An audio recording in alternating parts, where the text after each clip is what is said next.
And we're live from the Rez. Two dark natives, Andre J. Dominguez over there. Woo, and we got Rob J. Chrisman. Right here in the house. In the house. And we are joined today with a special guest, my favorite guest of all time, which is none other than Miss Virginia Shares Christman. Her peers sometimes call her Virg. For many years, I would hear the Honorable Councilwoman Virginia Christman, but I just call her Mom. Mom. How you doing today, Mom? I'm doing fine, and you know what? I'm so glad to be here this evening, and you know what? Thank you guys, for inviting me. It's so crazy how, because I was literally just talking to somebody last night. We're like, oh, we got to get this person, that person in, and then that person's like, you know who you really have to get in? I'm like, who? You're like, your Aunt Virginia. You have to bring her in. And literally that happened last night, and I was like, oh man, that's so crazy. And then Ralph hit me up the other night and said, hey, we're gonna, or last night, he said, hey, we're gonna get her in. I said, dude, that's perfect. It's meant to be for sure. Yeah, it's an honor to have you here, Mom. Obviously, now I know your story because I'm your son, obviously, and the youngest of 6. But I feel like maybe others don't. So I was just kind of want to go back in time a little bit. Where were you born, Mom? I was born here at Viejas. I was born in House 22, Barrelong Road. Which right is down the street on the Rez. It's on the north side of the reservation. You go, there's a church here. Nativity of the Blessed Virgin Mary is the name of the church. And you go east of there all the way down to where the end of the road, to where the house is. A line of trees, and that's where I was born. Nice. All right, I've heard the many stories over the years of walking uphill both ways in the snow. No, I'm kidding. But no, back in those days, Viejas, it was Barrelong, probably called back then more often, Barrelong, and it was a lot different than it is today, I imagine, huh? Oh yeah, back in the day, back as far as I can remember. Well, I can remember from I was born, and I always known of this place as Barrelong growing up. Even way back when our people had moved from the old valley, Los Conejos. When they moved from there and then moved up here, that's what I always grew up with, and knowing that it was Barrelong. Nice. And then it changed to Viejas. Mom, did your old people talk about that old village and what that was like coming out of there? Oh yes, they did. They told me my aunt Margaret Amador, Margaret La Chapa Amador, she raised me, and she would refer back to the old village. And she told me, she said, Virginia, you need to know our story. And I said, oh, okay. I was young growing up, my mother was sick, wasn't too well of a person, so my aunt had raised me, okay? So she told me, she said, well, back in the day, she says, way back, she said, our family came from Vaisita. They had to leave Vaisita, and they had to go and find a new place to settle. So them days, there was no cars, everything was on horses and buggies, and so it was a clan led by one man and about 10 or 20 guys with him. So they went searching, seeking a place to settle. And then they came upon Los Conejos. They decided there that they would that would be where they would settle. That would be their place for them, their families, the whole the La Chapa clan. Okay, so it wasn't just one particular. That was a clan of them with their families. And so in 1894, this one man, he got a settlement. And that settlement later in 1909 was approved by El Capitan for them. That's where they could homestead. And that man was the head of the clan. He was known as Lina La Chapa. So they lived out there, as my aunt told me, and not just only my aunt, but my uncle Callisto and my grandfather Avelino, my mother Cecilia, La Chapa, Chisay, they all talked about how they lived back there in Los Conejos after leaving Vallecita. That was their homestead. So they told me, and they talked about how they lived, how they hunted, and how they used to come all the way on horseback up here to the top of the mountain to catch what they called a wagon, and from there they would go on to school. So she'd tell me about that. She'd say, she says, long time ago, she said, we traveled on foot, we traveled the clan. What they did, she said, is when we got to, when the head man, along with the rest of his group there, they decided this is where we're going to have our home for our families, our children. And so that's where they lived. And they lived there, and they had a church built there. They had a cemetery. Mind you, this was back in the 1800s. So in the late 1800s, as though people were naturally dying within the clan. And so they needed a place, to bury their dead. So they had a cemetery, which they called the small cemetery, which is to this day lies on the west side of a creek there. Now there's two cemeteries. There's one on the east and one on the west. But the one on the west was established back in the 1800s because that's when the settlement had started for the clan. So they were still living like in old clan, like with clan leadership, that old way of government, like the Captain system, I guess it's sometimes called.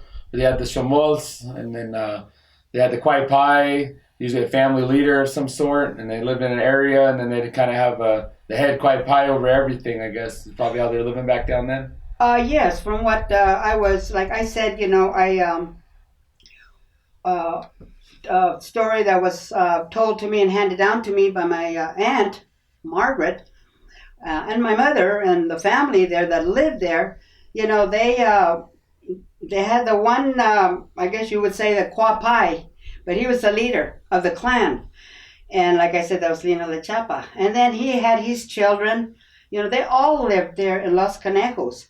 He had his son Avelino La Chapa, and he had Anton La Chapa, and all their kids from Virginia to Martin to Margaret to Dan to Callisto, and they all lived there. They lived there until the day came, and the time came that they were asked. They really didn't have to move from that village. But they were there, and then later on in time, as she was telling me, is that there was a family that had come from Old Town. They needed a place as well. This was in the early 1900s. And so there, the clan, it was up to the clan and the head of the clan to decide if they wanted or were going to allow this family, to live there. Well, they did. They decided to allow this clan this family to live there because they had come from the mission area. Okay, so from that period, then of course they established their home and they built and they lived there, and so when Lino, who was the head of the clan, he went and like I said, they built a church, they had a cemetery, they cultivated their land, because they were given money or the settlement for this head man Lino. He had got a settlement. With that settlement, that's what he had did there in Los Conejos. That was in the middle of 1800. Okay, and then in the late 1894, like I said, and in 1909 is when El Capitan acknowledged them to being there, and that's where they lived. And they lived there all their lives. And then there came the time that when El Capitan or San Diego had that drought and the people from El Capitan had to move, they were looking for a place to see where they were going to move to, because they had to move from their homestead. Los Conejos was already settled and lived there and had their children. And so when it came down to it, they were out seeking and looking for a place, and that's when they found this ranch known as Bernlong, or it was owned, I should say, by a man by the name of Bernlong. And so there was all that negotiation going on, and through the bureau and everything like that, where they had to make that decision, and all that type of thing was done. So in the 1930s, there was a question asked by El Capitan, because some of El Capitan had gone to Barone and bought a ranch up there, and some had gone here to Bernlong. Yeah, and that was the larger population, right? The Capitan was a big group, and then Los Conejos is kind of one of the villages that's kind of off. Seemed like there was a lot of villages around Capitan. Is that kind of how it would work? And they had different families in different villages. But that was kind of like the population center. Yeah, El Capitan is that how that works? Was the headquarters, I guess you could say. Okay. It was the headquarters. Yeah. And that's why when the clan, the Chapa clan, when they were seeking a place to settle, because they had gotten that settlement that one man had gotten it in 1894, had to have the approval of El Capitan. So they approved it for their settlement and to live there and everything in 1909. Believe it or not, I got the papers to that, And so that's where they settled. And so in the 1930s, it came a time that, like I said, San Diego, purchased, the people from El Capitan had to move out, and some went to Barona, some came here to Viejas. And upon doing that, they were known as the Pipa family that wanted to purchase this Bernlong Ranch. They didn't have enough people to purchase the whole ranch. So what they did, being that the clan, as time went on, they had what they call Ipai, the captain, which was Felix Pipa. Well, Felix Pipa happened to be the godfather to my mother, Cecilia. So he negotiated and talked with the clan leader, which was Lino La Chapa, and the rest of the clan there, that would they move here or not, or what they were going to do, what their decision was. Like I said, this story was told to me by my Aunt Margaret. My grandfather would talk about the stories, how they lived down there, and so it was very interesting to hear their story, their lifestyle, what they did, and how it came about that they moved from Los Conejos here to Bernlong. So when they did make the decision to go ahead and move here to Bernlong, there were 29 La Chapas within the clan, heads and children, that moved up here. And so each one of them were all given money. They were given money to relocate their homestead there. And Los Conejos, my family, they didn't want to move. I mean, they were settled. They were settled. They lived there. They were born there and lived their whole lives. When my mother moved from Los Conejos, came up here, she was 13 years old. And my aunt was 23 years old. And her brothers, they were in their 30s, So they lived all their life down there. And so when the time came that they made that decision to move up here, they said, the head of the clan, along with 10, 15, 20 of his followers, along with him, they said, Well, only if we move, we want to go right over the mountain. And we want to be on the north side. In case one day comes that we have to move back. All we do is just come right over the mountain and we'll be right there at Kings Creek. Because when this Lino La Chapa got his settlement, and they went down to pick where they were going to be. This was he and his followers, not the whole clan at the time, mind you. They went and they looked and seen. Well, this is where we're going to say. Okay, I'm going to have King Creek through here, and so all the rest of the other clan members that were there, they all spread out through the Los Conejos, and they picked their home site or their sites for themselves, their children, and themselves. So that's where they resided. So my family, they all picked along Kings Creek and inland there, and that's where Lina's grandchildren were all raised. They were there, and they lived there, like I said, all their lives until they were made that decision to move. They negotiated naturally with the chairman, which was Felix Pipa there at the time. He was a Pipa from the El Capitan there, and so they finally came to the decision that we'll move, providing, just like I said, we'll go right over the mountain, and we have the church, we have a cemetery, and we'll all be on the north side. And so with 29 La Chapa within the clan, well, they came onto this Bernlong, and they spread it out all the way down. Like when you come into the reservation, there's a sign says entering Viejas. Well, at that house, 31 then, or was the number, was La Chapa. And so from that point on, I mean, I could sit here and name all the homes that were the La Chapas, the Picos, the La Chapas, the Picos, all the way that comes all the way over here to Aunt Rosie La Chapa's house, her and Victor Pipa, all the way on. There was Cristina La Chapa, Callisto. Where I'm residing right now is Callisto La Chapa. I'm on my uncle's site when they moved up here.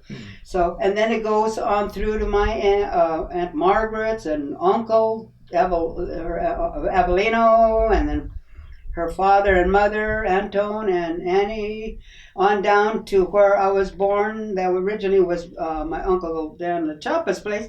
So they picked the whole north side, okay, for their children, and future children and grandchildren, and for future generations. So that's one of the reasons why we are on the north side. So when you were born at home, you were truly born at home. You were surrounded by all your family, and that was where they had kind of like, this is where we're going to be at now, and that's where you come from all of that. Exactly. Wow. I was born there, and when I was born, they said, you were a very unusual baby. And I said, oh. And my aunt said, oh my gosh, Virginia, I remember, she said, when you were born, I don't know if I should say it or not, but anyway, they said when I came out, the whole thing came out. And they, they had to cut and bring me out. There I was, little baby, Well, back in those days, they didn't have medicine like today for like premature or anything like that. No. Or it was just like the baby's going to make it or maybe not make it. And you were just a tiny little baby, huh? Yes, I was. My aunt told me, she said, when they left the reservation down there, 10 years later, I was born here on this reservation. Yeah. My mother was 13 years old when she left down there. She had me around when she was like 24 years old. And what's interesting, and the head of the clan lived all his life down there. When they moved up here, it would seem like only maybe 20 years or so. Or he died at the age of 108 years old. That was Lino La Chapa. Father to, he was the head of the La Chapa clan. Was he still moving around that age? Oh, yeah. He was still moving around, and he went totally blind. So the people here, because when the people moved from up here, it was the La Chapa, the Pipa, the Pico families that moved here. And they established, the Pipers, they established their big homes. They had the big hotels over there, and they had the big places, you know. You ever been to Viejas Rez? It actually, sadly, just has been, it's gone away. It was burnt down recently, but there was always a big, they call it the mansion, or it was this big Victorian home that was, I guess originally was lived in by Baron Long himself, I imagine. And there was actually two there, and you know, these homes are over 100 years old, you know, and they've fallen apart and burned over the years. But for the longest time, they were kind of like, you go to Viejas, that was iconic. That was, you know, and the you know, family occupied and lived and that was their home and everything. But that was just a big piece of Viejas America, or Viejas Icona. I don't know, it's Americana, Viejas Icona. But yeah, you know, when I hear that time period, you know, I think of like we're still seeing that today. You're looking at all these natives down there. They were pushed around the Southern California region. You know, some were taken to the mission, some were in their old villages, forced out of those villages to go to larger villages. You know, kind of everybody was moved around in those mid 1800s. You know, after the gold rush, you know, you got populations coming into Southern California, moving people around, just really bothering the Indian population. So they go and they find a place where they can be comfortable. And then what happens? By eminent domain, they come in and say, we're going to take the water. San Diego needs water, and they're going to take the water from these natives, from all of these different families. You know, my mom's talking about, you know, our family, the Chapa family down there in Los Conejos, but there was a bunch of other families there. And like she said, some went to Verona, you know, some come up here to Viejas. And you talk about resiliency. They stole that water. You know, they took it by eminent domain, meaning we have to have it, you know, San Diego needs drinking water. And in return, we're going to give you some money for sale, with the aspirations that they're going to go and just kind of Americanize. They're going to fully assimilate, take that money, go buy a house in Alpine or somewhere and kind of just be a quote-unquote American and lose everything. But what did they do? No, the people in Verona put their money together. They bought that res, and they've been living as a nation ever since. What the people over here do, they put their money together, they followed suit, and they got Viejas Valley, and they created, and all the families have come together, you know, and created what we have today. And what I think is cool is now you look forward, you know, from the time period you're talking about, which is your whole lifetime, to today. Now Verona and Viejas have very strong economic development, have resorts, they have casinos, they have, you know, all of these economic interests that was not given to them.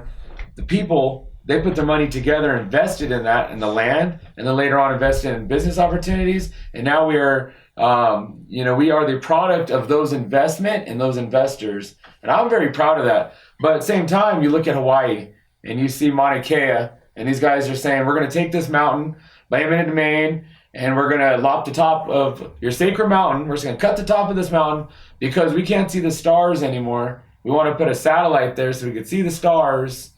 You know, and it's like, well, why can't you see the stars? Because of all your industry, because of all this pollution, this light pollution that this industry, after, you know, post-industrial industry has created light pollution. You can't even see the stars. So we have to go to Hawaii, a beautiful place. They're indigenous people. Take their land from them to make a satellite. And it's literally the repeating of what our people saw. Exactly. Taking that, well, we need water, and taking it from our people at that time. And despite all things, you know, hopefully Mauna Kea has a better result. Hopefully they get to keep their sacred mountain. But for us, we lost that water right. We haven't lived down there. We do have the land. But I guess the upside is that we do have resilience. Your generation, my grandma, your mother's generation, and the generation, meaning all of the different families that came up, they were able to make something out of all of that. When you were coming up, you said it's 10 years after they moved up. Right. Infrastructure is not what it is today. So as we're talking about all of this, you know, I guess these are your roots that you're talking about, you know, going way back. You're talking about the old clans and you know, back when it was, you know, captain leadership and the Ipai and all that moving forward. We talked about your great-great-grandfather who was 108 years old when he passed as they moved up here. What I'm curious too is, you know, you must have seen, you know, like a lot of natives talk about the boarding school era, the effects of the Catholic Church on our people, and the acculturation. It's not really, some of it was acculturation, but a lot of it was a forced assimilation onto our people to, you know, get rid of the language, to get rid of the old philosophies and belief systems, and have that replaced with English, the old hunting and stuff kind of replaced with an Americanized, like a farming or an industrialized job, and then religion obviously being huge, and that you got to become some type of Christian. And in our region, I know it was Catholic, because there's still a lot of Catholics here in our community. So how did you see that in the family growing up as a coming up in that? What did you see in all of that? Well, what I seen was that, like I said, our family had come from Conejos, and they went to boarding school. And when they went to the boarding school, they said the boarding schools, they were rough, They were. Where did they go to boarding school? They went to boarding school there in by Morongo. It was called Banning. Okay. So they all said that they went to school in Banning. In fact, I have a picture to this day of Banning with the kids. So for us, like Banning's like what, a 2.5 hour drive from here or something like that? Okay, north. How far was that? Okay, at that time. Oh gosh, I don't know how. Well, it's right next to a little over the hill, I think, from where Morongo is. Yeah. Not far from there, but like I said, they said it'd take like a good 3 days, from traveling, horse and buggy and resting and going, Yeah. That's why my aunt said, Virginia, you used to be so tiresome. She said, but we went and 3 so days I in a asked buggy. her, I said, what do you do? So how was the school? She said, the way she described it to me, she said, they didn't like you talking your language. But they would talk it. Those, when they got amongst each other, they would talk it. She said, you know what? And she said, I'll tell you one thing. She said, if it wasn't for that school, I would have never learned how to bake. I would have never learned how to cook. And my mom said also, too, she said, hi, because hi means for someone that they really, you're so special. You know what I mean? When they call you hi. And so she said, hi, I would have never known how to sew had I not gone to those schools. And she said, that's where we learned how to sew. We learned how to cook. So that when school was out and we came back to the reservation here, we were able to go out and get a job. She said, what we did, she said, is my aunt said, I would make cakes and pies, and I would do all my baking at home, and she would sell them out, Okay. And my mother, she was, they always called her the seamstress, so she would sew and do that type of stuff. So that's how, it was one way that they made a living, they did. And I said, wow, that was really interesting, so hearing all that. So my aunt would said to me, Virginia, whatever you do, you always remember to pray. And I said, okay. So she said, so I asked her, I said, well, Auntie, I said, when you guys moved from down there, you guys prayed and all. She said, Virginia, when we moved up here, we brought our traditions with us. I said, tradition? She said, yes. Our lifestyle, the way we lived. She said, our prayers, our songs, dances. And I said, oh, did everybody? She said, yeah, the whole clan. And all those, she said, that came up, she said, yeah. She said, so I asked her, I said, well, Aunt, I said, you pray. And she said, yes. She said, I pray. So where did you learn? She said, from Lino La Chapa. Lino La Chapa was a prayer leader. He was a singer. And so what he did, she said, is he taught my brother Callisto how to sing. And we call it bird today, but them days they call it the cook. And I said, oh, I see. So no, Callisto, is that the one that's the one that he lived right where you live now, correct? Yes, okay. He lived. So she told me that. I said, oh, okay. So I remember as a child, okay, I'm going to talk about myself. I remember as a child, because they lived right over next door to where the olive trees is, the house where I was raised with my aunt, Margaret. And right next to it is where, like a log cabin house. And that's where Antone and his wife, his wife, Anna, they lived. So it was Antone and his wife, Anna, and they had, oh my God, they had about 5 kids that lived there. And that was private. That was their private place. So they lived there.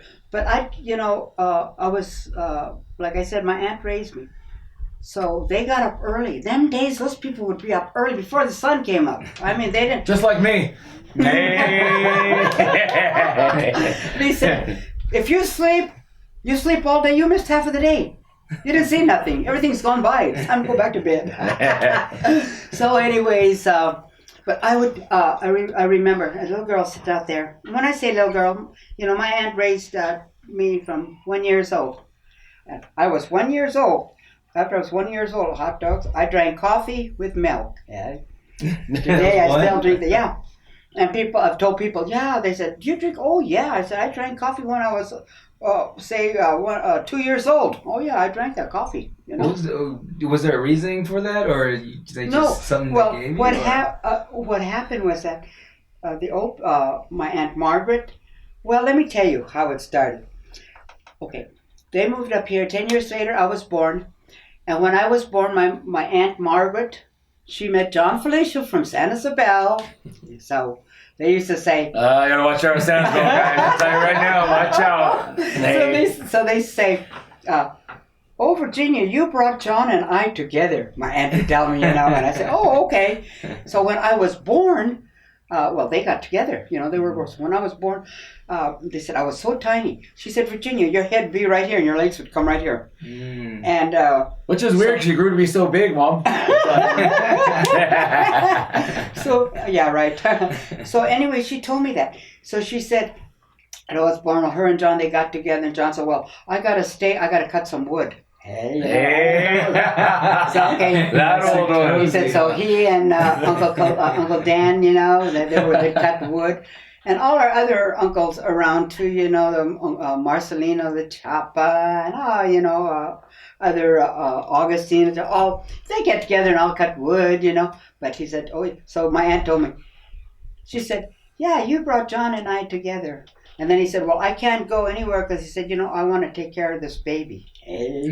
So we had That's an Andre move. So the house, it was a fireplace where, it's on the floor, it's all cement. And then the chimney goes on up, So they put me in a little box, and that was my little incubator, So they turned me around. Because she said, Virginia, you're only 9 inches long. Nobody could believe that, I guess, but I mean today or whatever. And so before they knew it, the word got out, because we're very much isolated up here, And because they were still living their way from back down, coming from over there. They'd go out and hunt, and things like that. So they were very much to themselves. I think that's one of the reasons why you don't see stories about Los Conejos, because the clan were very much closed in to themselves. Well, it's kind of an isolated spot geographically. Yeah. Well, yeah. It's like, it's not like right there next to the main Interstate 8 or the highway. Yeah. It's back there. So when like I said, my Uncle John turned me around. So the word got out, Cecilia had a little baby, and we want to see the baby, we're very small. So they would come up, the people would come up, they'd bring weed, they'd bring tortillas, and they'd say, oh my God, there comes so-and-so. So that, because they were always so scared, because we were under the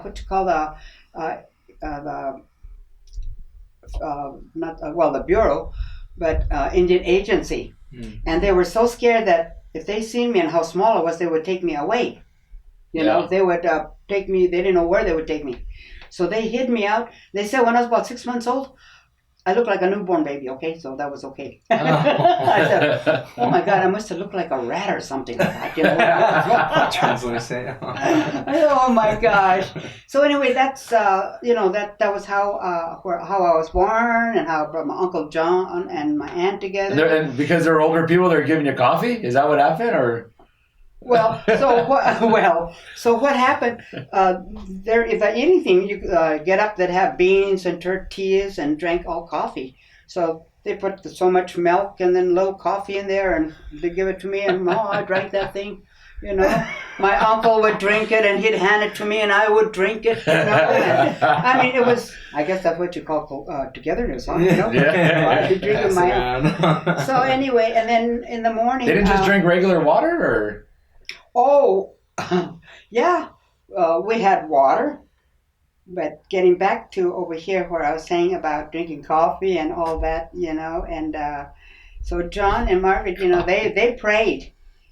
Catholic, we're all Catholics, and boy, they were strict. They were strong on Catholic, because they naturally the family had all gone to boarding to the Catholic boarding school, so they prayed and prayed, and then they carried their traditions on that where they prayed for people. So people around reservation, they always called them to go pray for their people that died, their loved ones, or if they died at home, they would go and pray for them and all that, and do that. So I seen all that growing up. So back in those days, they didn't have like a corner or nothing, right? You just have to show up and they'd pray for them and. They had a messenger. There'd be a messenger from somewhere. They would come and they'd get word to Margaret. Oh, they'd call him Juan Uncle. Want you and Margaret, so and so, mom, masad. They'd say, well, this whole person died and we want you to come and pray. So that's what they would do. So that was so. But other than that, when we were home and everything, and I was little, like I say, sitting outside, boy, as soon as the sun, before the sun came up out here. Callisto, he was playing the gourd, singing. And then when it got dark, he was singing, playing the gourd. Every day. So I asked, I asked my aunt, I said, how come he does that? Oh, she said he's praying for the morning and praying for the night. I said, oh, I remember that so well, And so with that, I heard all that, and then, so there I was with my Aunt Margaret and Uncle John going to funerals and going to wakes and going to memorial. Well, they did the memorial because they they made the 3-tier boxes. They set that all up for a memorial, the 1-year memorial. And I could go into that later on maybe, but I mean with traditions, but this is what I, some of my stories were what I was told, and I like to mention the names of the people that told me this, like my Aunt Margaret, my mother, or Evelino, my grandfather. I like to mention their names because I don't know what sacrifices they went through their experiences that they're sharing with me. So with respect and all, I like to mention their name, in a good way. And so, anyways, here we are. We're living on the north side. We had, and this is what I experienced growing up, after I was 1 year, 2 or 3, 4 years, 5 years, my mom got a little well, so I'd be with her, then back with my aunt, but mainly I was raised with my aunt. So our water system up here was not the best, I guess you could say, but I thought it was okay. We all did. We cooked in it, we bathed in it, and everything. But right above our where the olive trees and where I was born, that house there, right above there was what they called the reservoir. And so, later in years, went up there and looked in there. Kathy and I, she was a cousin of mine, Kathy Hyde. She and I, we went up there, Marsh Martinez, we went up there and we looked in. Oh my God, it was so hot. Oh, we should go for a swim. I said, no, we better not. So anyways, we opened the whole thing in there. And so, hey, this is the water we drink. Oh my God, there was snakeskin floating around in there. There was fur. Oh my God, we opened the door, looked at it. Oh my God, so. That's called flavor. So anyway, I went back and I told my mother and my mother was there. And I told them what we seen. And my mother got a glass, she puts it up to the sun. She said, see this? And I looked at it and you could see like little hairs. And my God, we were drinking. So I said, well, you know what? I was raised up on snake juice and and rabbit fur or squirrel fur. I mean, seriously, yeah, we all were. Then my cousin Danny Spinoza over here, we were all there. So that coffee might have been just a good boil habit, huh? Just to... Well, they had coffee every morning. Yeah. Every morning, coffee, and of course, them days, when we went to wakes and everywhere, they always had coffee, stew, palilis, which are like fry bread, little bitty things like this, and tortillas. That was a dinner. That was meal, We'd go, so as a little girl, I traveled with my aunt and uncle and all to all the funerals, the wakes. I went to all the reservations. Them days, all the reservations were pretty much the same. No lights in the church. And my aunt prayed. Okay, there I am standing with a candle. She lit a candle. I'd stand there. It'd be evening. Well, what happened was when the body got there, they were there to meet it. And then they'd go on. And mind you, there were no singers. Okay, at that time there was just only my uncle Callisto that sang. So he would sing outside. If it was in a church or so, they never allow him in church. So, but my aunt would be in there. She'd be saying the rosary, her and John Felicio praying, and then I'd be the light standing there. And all of a sudden, I go down like this, and pretty soon, boom, on the head. Oh boy, I stood up straight. Okay, I had the light there. Because there was no lights in any of the churches them days. We'd go to Campo, we'd go to Manzanita, we'd go to Hamo, and no place, nothing like that. And so so that's the way it was, And then later, my uncle Callisto, he got married. He married this Gladys, they called her, and George Hyde. That was his stepson, and Lily, the sister, was his stepdaughter. So, what he did, the singing that he learned from this Lino La Chapa, who was the head of the clan, he taught his grandson the songs. And so when he had him, and then when this George Hyde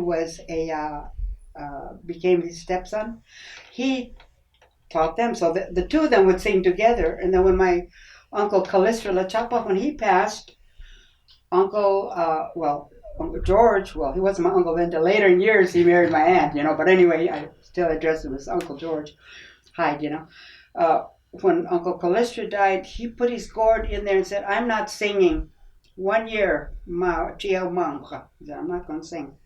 So when we had deaths in our family, he would bring the people from Arizona, from Yuma, or Cocobar, out that way, out. And reason for that is because he knew the people back there. Because originally, that's where he came from. He came from a little village out by Alcadones. And so that's where, and I went to that village when I was very young. I remember being there. And that was where he came from. So he knew the people out there. So he'd bring them out and they would sing. And then when his year was up, then he would sing. He, went back to singing. And so he sang all from that time on. He was the only singer around. And he'd tell people, "Yeah, I learned how to sing from Callisto La Chapa." He'd say, "That's my dad," And so he was the only singer around for years. And then and then later on, as time went on, he had married Teresa Cuero from Campo, or Manzanita, I should say, which is first cousin to my mother, Cecilia. And so anyway, that was my auntie. She was my auntie, and that was my Uncle George, So he was the only singer around. And then in the middle, late end of 60s, Uncle George and her, they were having a little hard time in Alpine, rent and stuff like that, financial, I'll just say. So they came and stayed with me. And he used to sing. Oh, he'd sing the gourd, and he explained to me about, traditions. And that was where my daughter, Gina and Snowball, hot dogs, they learned how to do the two-step, He would sing there on the couch, and he'd tell them, "Come out." So that's where they learned how to do the two-step, They were little kids, very, very, very young. But that was where they learned, very, very early age, very little early age. So again, it was like they stayed with me, and then after that, well, Uncle, he was alone because his dad was dead. My Uncle Callisto, he was gone. Meanwhile, my uncle Dan LaChapa was a prayer leader as well. He and his sister Margaret, they're prayer leaders. And today, I still have their books. They handed down to me. I pray out of them at times, or I had, someday, well, they're going to go to my grandchildren, pass that on down, because that's the way it was. They always pass things down to the kids, the stories, what they did, they pass it on down. So in 1977, when my mother passed away, she was the last prayer leader, I picked it up. I said, you know what? I'm not going to let this fade away. So I started praying. And Rosa Pinto was really encouraged me. She called me her niece, because she and my mother were god sisters.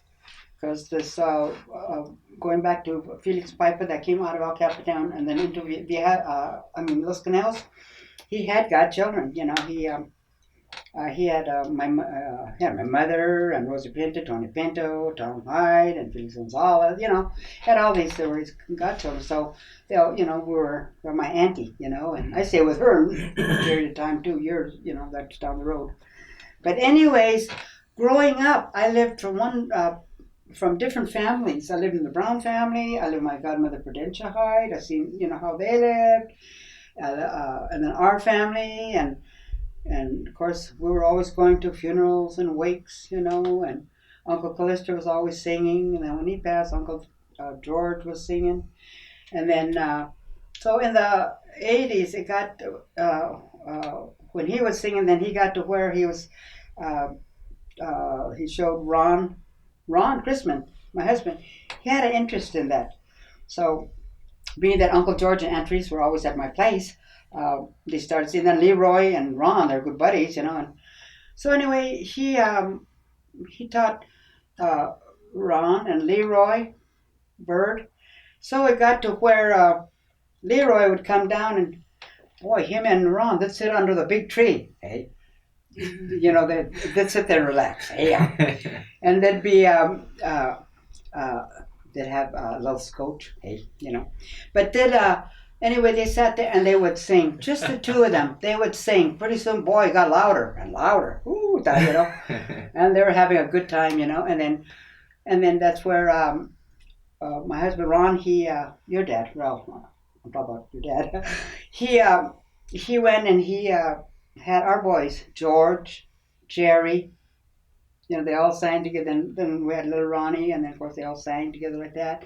And then Leroy, he was out teaching the young boys out there that wanted to learn as well.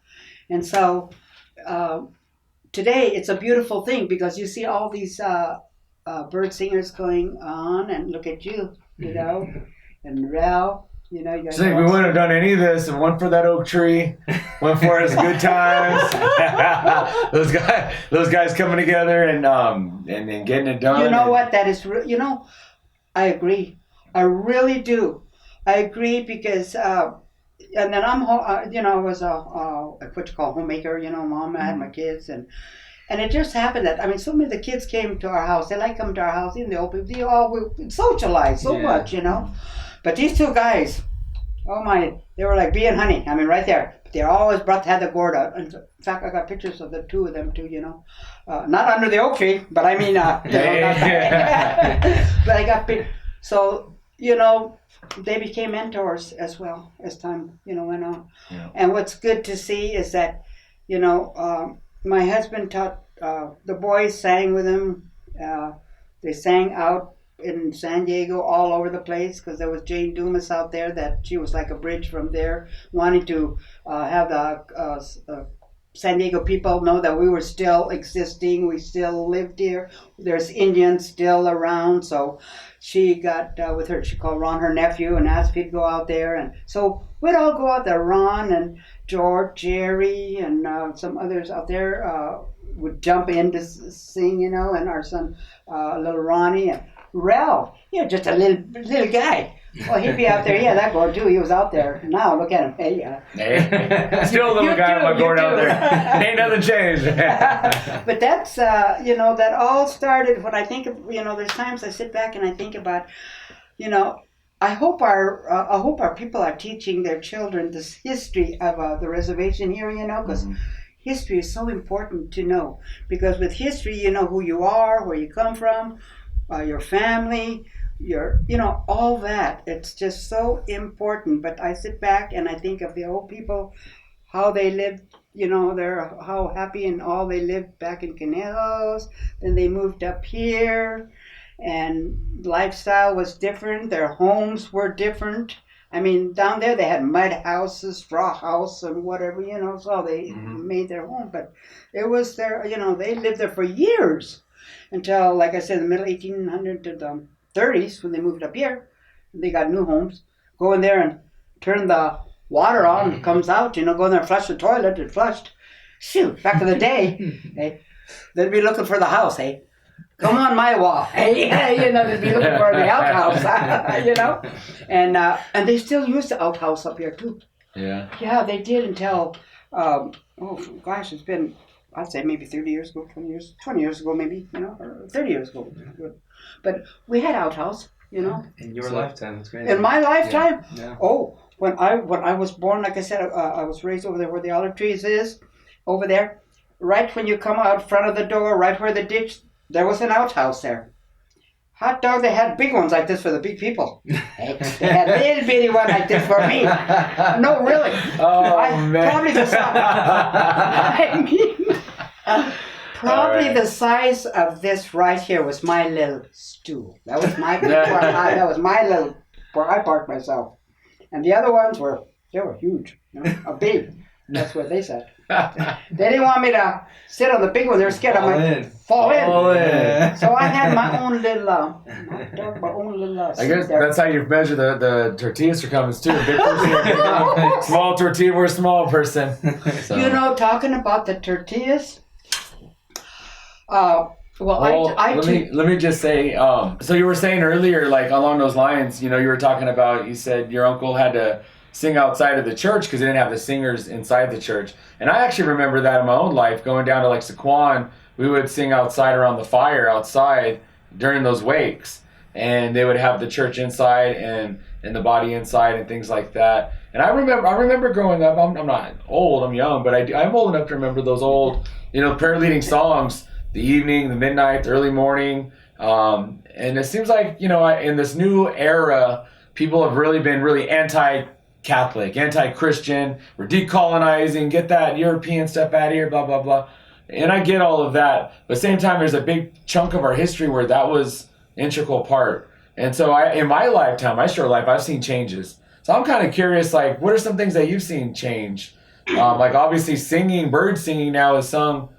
That's that's at the forefront of our wakes, it seems like. We're inside. We're treated pretty darn well. You sit there singing us songs or bringing you water and things like that. I mean, what did you see back in the 50s and 60s, those eras, moving forward? And what do you remember those times? Well, what I remember, what I seen, or what I was there and seen was that, say, for example, like at the wakes, the singers, they all stood. They didn't sit down. They stood up singing. There was no water, nothing given to them. And and I'm going to tell you why back in them days that why that was this. It was because the singers were there. They cleansed themselves, purified themselves. They're there for the occasion or for the purpose that they're there. That no one was to go and bother them. They did their singing. If they did their talking, it was their choice. They would talk, No one went and said, here's water. Here, drink this, drink that. No. They never bothered them. Only time they bothered them when it came time to eat. They would They'd be the first ones to eat. Of course, them days, when it came time to eat, the prayer leaders, those that sang, and the people that came from far were the first ones to eat. Not the people that, surrounding areas or so. Them people that came from far, they were the first ones to eat. And not only that, on the reservations, practically all the reservations, there was one designated person. They would go around and call the people to come and eat. At the table, there were so many plates, so they knew how many people they would call that would go in. But their priority was getting people from far, getting their, like I say, their singers and their, prayer leaders and all those, which is so different nowadays. You don't see that,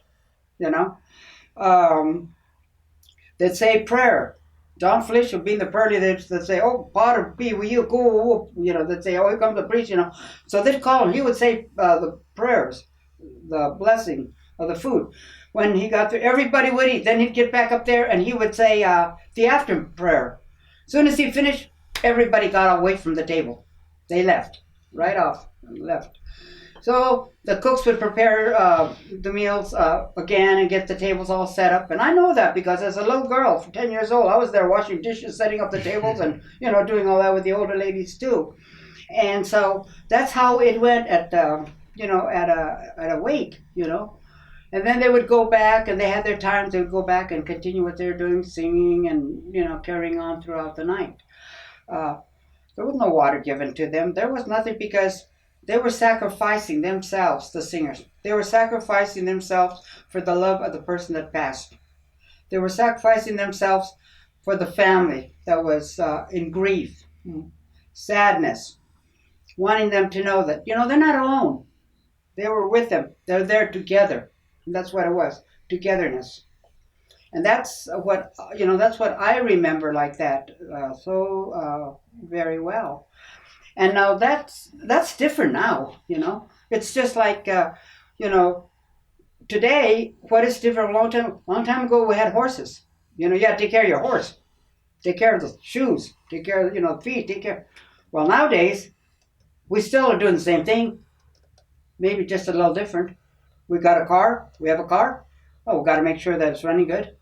Make sure it's got the tires are rolling good, so it takes us where we want to go. Get them chrome shoes. You know what I mean? Yeah. But I hear that all the time about the old days, everybody coming together, being more of an us. We had Mike Morales in here a while back, and he was saying that he always talks about it's an us thing, not a me thing or an I thing. It's an us thing. It's right. Yes. And I can hear that in what you're saying. You make sure that it's not about, I'm hungry, I'm starving, where's the food, where's the 5-course meal? It's let's make sure our guests are taking care of our singers, our ceremonial practitioners, make sure they're legit, let's take care of them, and then that way the ceremony can continue. And I think that's beautiful. I hear people in all kinds of communities are always talking I remember back when, we would just go to each other's house and talk and hang out, and we don't do that no more, and the cell phone's in the way and all of that kind of stuff. And, see, now that's something that we never had a long time ago. Yeah. So from what I can see is that, there's there's changes from the old days to where we are today, Children should be seen and not heard. So a lot of us... That's definitely not now, because now they put the kids in the front. We want you to do it. We want you to lead the songs. We want you to lead everything. And they're like, look, I just started last week, man. They're like, you got 2 songs. You can do it. No, I'm kidding. No, but that's the way it was. And some of us that could understand some Spanish, English, Indian, oh boy, we had an earful. Nowadays... it seems like there's just, how can I say, the kids, you hear them, you know what the word is? I say it's respect. Where is the respect? It's been lost, Long ago, they had what they call respect. When when they had a funeral or wake, during the sadness time, everything, people were quiet, the kids were quiet. They controlled the kids. Nowadays, God, you think a fiesta was going on? I mean, needless to say, it never used to be that way. Yeah. It never was. Respect was the main thing for your elders, for everything, for everybody. And I'd like to see that come back. I would really like to see where the respect of everything. I'd like to see where at one time our people all came together and they help each other, they visit each other. And now, the only time you see that or see people or friends like during sadness, maybe at a funeral or something like that. I think that does have to do with the phones, though, because people are always on their phones, especially kids. Kids are on their phones all the time nowadays. So you miss that opportunity to be next to you. Like you were telling earlier that you learned all this stuff or a lot of your history and your family's history from your aunt. And, for a kid who's on their phone, who's texting someone who's like a different, state away from them or on a game or something along those lines, their attention is on their phone. So they miss that opportunity to have that conversations with their, their elders or their aunts or their moms or grandparents, whoever that is. So like when they are in situations like that, they kind of lose all that because of the fact that, they've been on their phones and they lose that disconnect of why we're there and, those life lessons that you learn, growing up, especially if you're around an older person, right? Because if you're a kid, especially kids nowadays or people nowadays, they just believe they know everything just right off the bat. I know I did when I was a kid for sure. I just assumed I knew everything. I thought I was an adult, and, going into like these things, you get humbled a lot. You stick around with people that have been around like you. You've been around. You've learned from past people, and just sitting here listening to you humbles me like insanely because like there's all this knowledge that I don't know, and you only learn this from doing this for so long or being around people for so long, and that knowledge is going to be lost if you're not sitting there trying to listen and trying to be in the moment, rather than on your phone or whatnot. But I think that's where it comes down to. I think that's where that respect is lost, and I think we can definitely get it back, but it just takes it's going to take time. It's going to take those kids who really want to know, or those parents who really want those kids to learn, that family member. I see. I agree with that, and I agree too. Yeah. You're right about all that. Yes, I totally agree. I think that too, we're kind of like, we've seen ourselves kind of shift cultures a little bit. Like, you're talking about a very old, you started talking about the Capitan system moving forward out of the 1800s and families coming in here and all these families coming together, putting things together to try to survive, and they had a good life and all of these things, and you got these stories.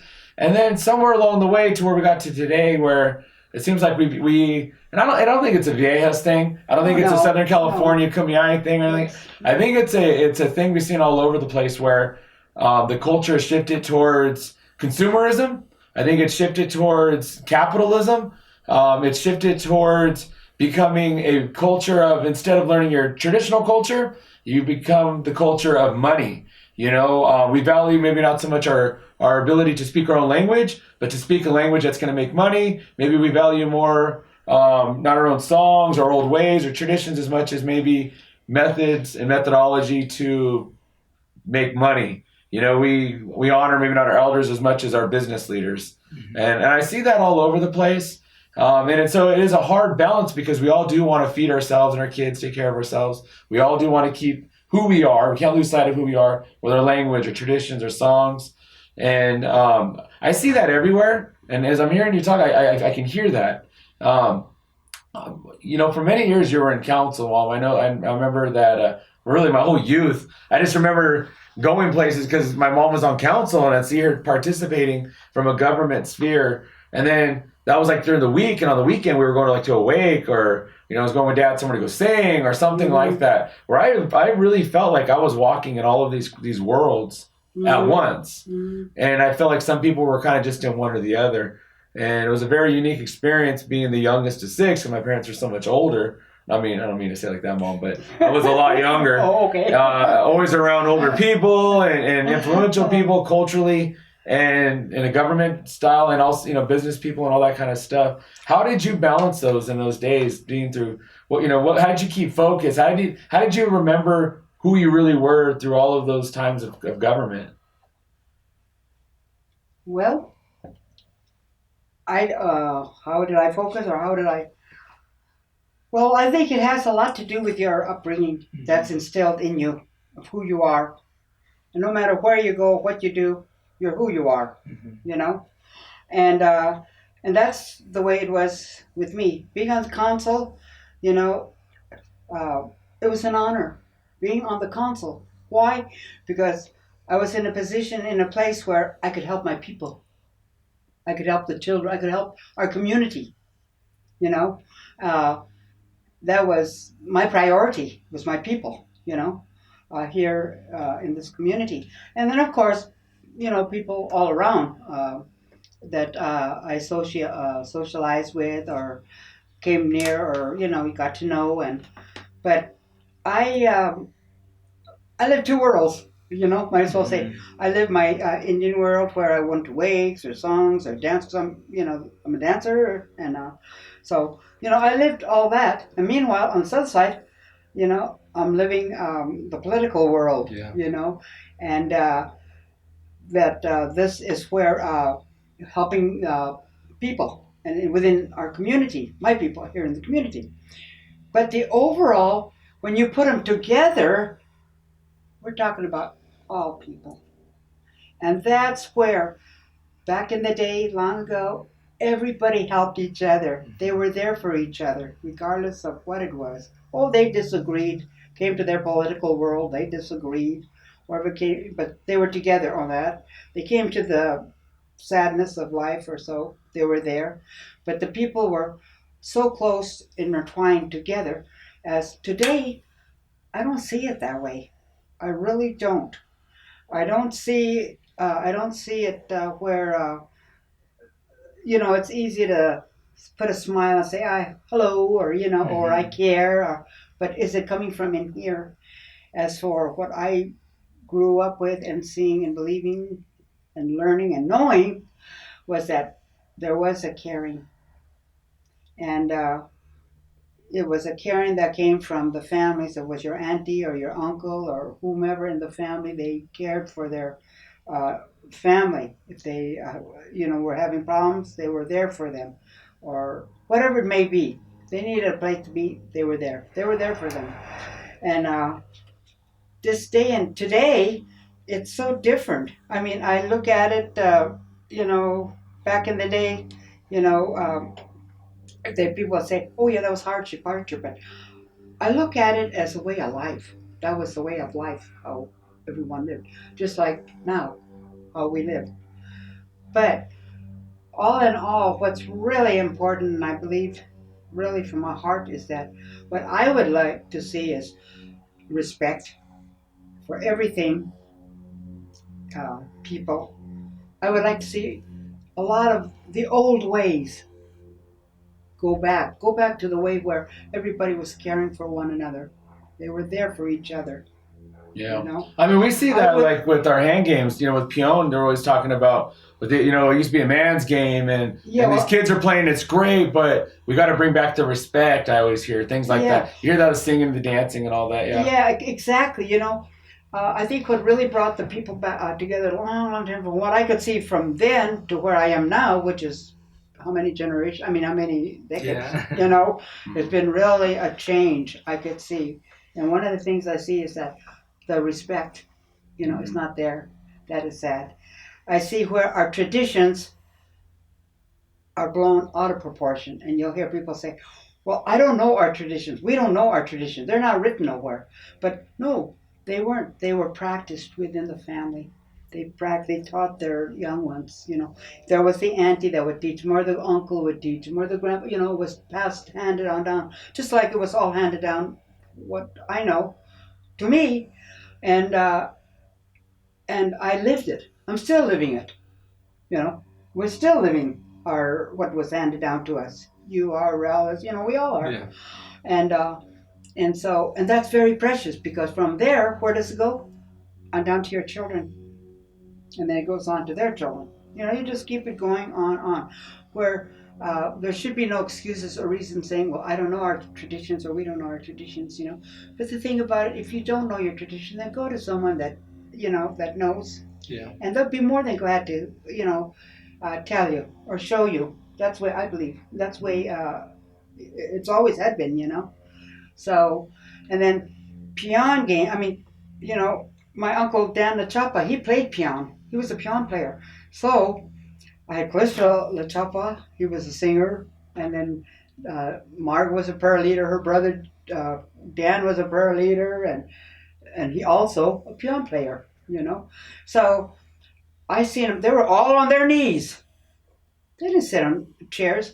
And you know what they used to say too, that that was a man's game, and you're down on your knees. And I know this for a fact because the ladies would all stand behind the men, and I'd be 16 years old. I was standing right behind my uncles, standing right behind them. And boy, I tell you, it sounds so beautiful when if they didn't get the person that you're standing behind, that team side. Woo! Sound like beautiful coyotes singing a beautiful tune. But I mean, that's the way it was. Nowadays, what do I see? People are sitting on chairs, they're drinking water, they're laying down, they got one right here, and it's like, oh my God, I mean, it's just maybe because my age and what I remember how it used to be, back then, and what I see now. It's different. Oh my God, it's different. It's totally different. And then you see those that are on their knees, like you guys. I see that. That's what you call keeping tradition. It's hard. And I always used to say, traditions is a hard thing to do or to follow. I feel guilty because I was in a chair after 1 o'clock a couple weeks ago. I was a little injured. I hope nobody saw it. No, I'm kidding. No, but you know what I mean. So there's changes. I see changes at the wake where long ago the singers weren't allowed to sing inside the church. And then now they're in there, they sing in there. But I remember in Campo, Uncle George was standing outside, and oh my God, it was so cold, it was snowy, it was cold. And I remember Rosa Pinto come along, and she goes, "Kumeyaay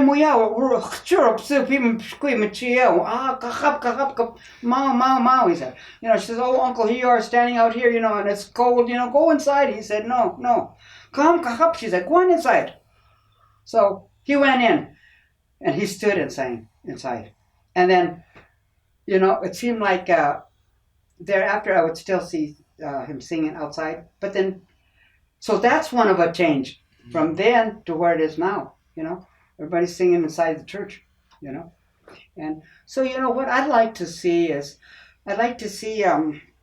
history was made, and I got to point out, like a woman get in there and go sing inside. That's how it always is. Hey, they always said us women lead the way. I believe it. Us women, hey, we make the world. Hey. No. Well, the men part of it. Should have started it. Hey.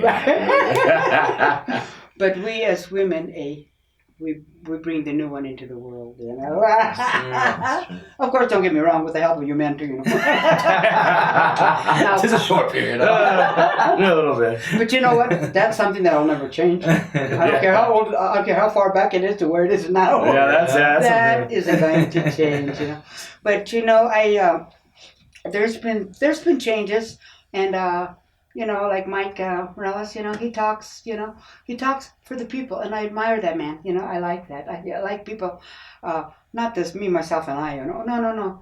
We're for the people. That's what it is. And even when I was on politics, everything was for my people. What could we get? And then all of a sudden, we traveled. Naturally, we all lived out our suitcases, but then at the end. Here we are, you look at all the reservations and all that have casinos that are helping one another and helping the people, like on this reservation here in Viejas, we have our fire department there, long ago we never had anything like that. That's a change. We have our own education here where kids don't have to go and get on a buggy and ride for miles or days, Yeah. Everything is right here. 3 days to Morongo. It's a 3-hour drive at most. I love that. Well, that's crazy. But I mean, there's changes of that, and the other thing is, I'd like to just see us go back to the old way, and teaching the kids respect where they come from, who they are, and how great, and be thankful for what they have, because if it wasn't for the ancestors, it wasn't for them, where would we all be? I think that's a big part of that too. Is if you teach people where they came from, a lot of that will just fall in line.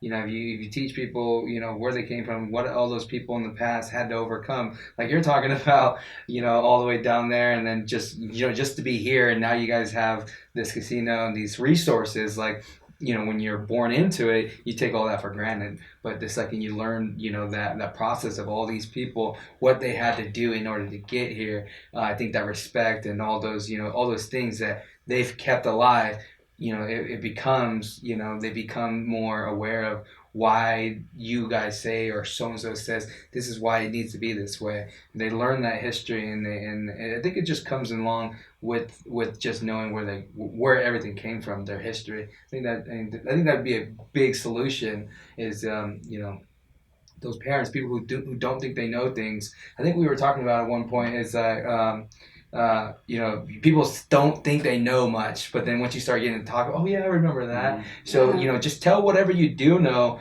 and then, you know, that will go a long way, I think, in my opinion. It's like the old saying, one person's trash, another one's treasure. Yeah. They might think of their own experience as useless. And I think, I see a lot of that in Indian country, because we have a history of like being told that our ways are no good by the outside world. And so it's created this lack of self-respect and esteem, not for a person, but for a community, where everyone just thinks like, well, like what I have to say isn't important. I want somebody else to come and say what's important. And usually it's a white male, you know, because that's been the dominant culture. And so if, you know, you can have one of your own people say something, but the moment, you know, you hear it, you go, they don't know nothing. They grew up down the street. Yeah. But you have somebody else come in and say the same thing. Oh my God, it's the gospel. And so I think that we've kind of been grown in this reservation mindedness, and part of it being is that, well, your story, your perspective is not powerful. It doesn't mean much. And it's like, no. With those stories you have like a whole vast volume of stories that are speaking about resilience,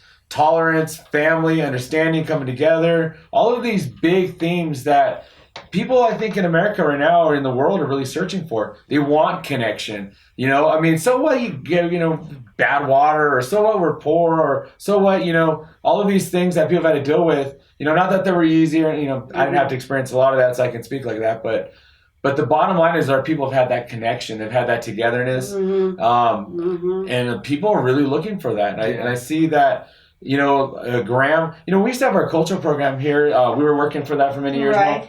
And we would get elders, and they would always tell us that. They said, well, I always hear them say, well, Virginia, I don't know what to say. I don't really got much to. And we'd say, no, just talk to them. You know, tell them what it was like. And I'd say, just tell them what it was like when you remember. And man, they would pull out some nuggets of information and knowledge and philosophy and understanding. And I would just sit there in awe going, man, this is cool. And even some of the, there's a couple of grandmas here in our res who aren't native at all. They married in, but they've been here longer than I've been here. You know, their kids are older than me. And it's like they know what that res life is. They know what our people used to be. They lived with those old ones that are gone. And it's like you just, you get so much knowledge out of everyone's perspective. And so I really appreciate it. I know we do. That's why we do this. We want everyone's perspective. And so with that, you know, we just want to say thank you for taking some time to be here. Share with us. I mean, you know, it's really hard to encapsulate all that you have to offer inside of a small segment, but we do thank you for coming here and sharing a little bit with all of us.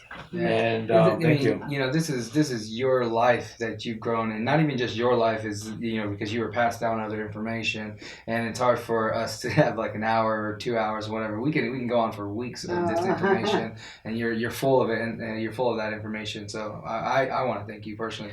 Well, you know, I want to thank both of you too. You know, thank you so very much for letting me tell my story. Okay, like I'll say my story. You know, we're gonna be back one of these days. Thank you very much. You know, I appreciate it, and I want to close by just saying that, you know, I know that we all can come back together. You know, one day, you know, or as soon as we can. You know, so that we can be like we used to be in the old days. You know, all togetherness. You know, and teach our children, and they in turn will teach their children. That togetherness is so important. Family and that's where it counts, you know. So I thank you so very much for sharing my story with you, and I guess we could keep on going on, but then, especially at my age, but thank you. Well, thank you very much, and with that, I guess we'll call it Live from the Rez. Our native special guest, Virginia Chrisman. Have a good night. Verge. Good night, everybody. Thank you. All right.